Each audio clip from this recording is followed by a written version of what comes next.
মেঘবিজিয়া canvas করা আনোয়ারে ইশতেহার এলান বাবুলর ইলেকশনের ইশতেহার এলান দিয়েছেন জাতীয় পার্টির মেয়র ক্যান্ডিডেট নজরুল ইসলাম বাবুলে। ইশতেহারও দেওয়া 21 দফা দিয়া তাইন প্ল্যান করা আধুনিক টাউনের বানানির কথা দিছেন। অন্য বাই রবিবার হারাদিন মেঘবিজিয়া ক্যানভাস চালাইছেন আওয়ামী লীগের মেয়র ক্যান্ডিডেট আনোয়ারুজ্জামান চৌধুরী।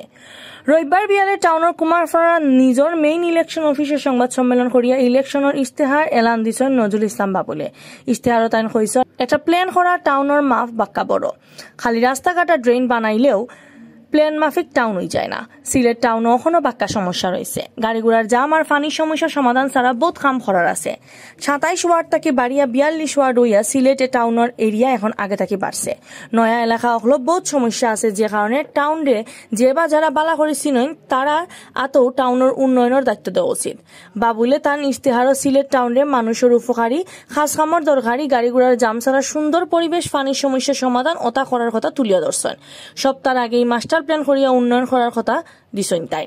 ইশতেহার এলান দেওয়ার সময় তার লগে আছে জাতীয় পার্টির চেয়ারম্যান উপদেষ্টা আব্দুল্লাহ সিদ্দিকী, কেন্দ্রীয় সাংগঠনিক সম্পাদক সাইফুদ্দিন খালেদ আর মহানগর জাতীয় পার্টির মেম্বার সেক্রেটারি আব্দুল শহীদ লস্কর বশির। ইবাইদি রবিবার মেঘবিজিয়া টাউনে হারাদিন ক্যানভাস করছেন আওয়ামী লীগের মেয়র ক্যান্ডিডেট আনোয়ারুজ্জামান চৌধুরী। দলের নেতা কর্মীদের লগে লইয়া তাইন টাউনের শিবগঞ্জ, আম্বরখানা, কদমতলী আর কুমারপাড়া এলাকাত ক্যানভাস আর মিটিং করছেন। এই সময় আনোয়ারুজ্জামান চৌধুরী কইছেন প্রধানমন্ত্রী শেখ হাসিনায় জেলান সুন্দর চিন্তা আর প্ল্যান করি বাংলাদেশে সামনে দিয়ে আগুয়াইয়া নিরা ওলান সুন্দর মতে তাইনও সিলেটে আগুয়াই নিতে চায়। একটা সুন্দর আর শান্তির টাউন বানানি লাগি যেটা করার দরকার নাও মার্কা জিতলে সপ্তাহ হইব।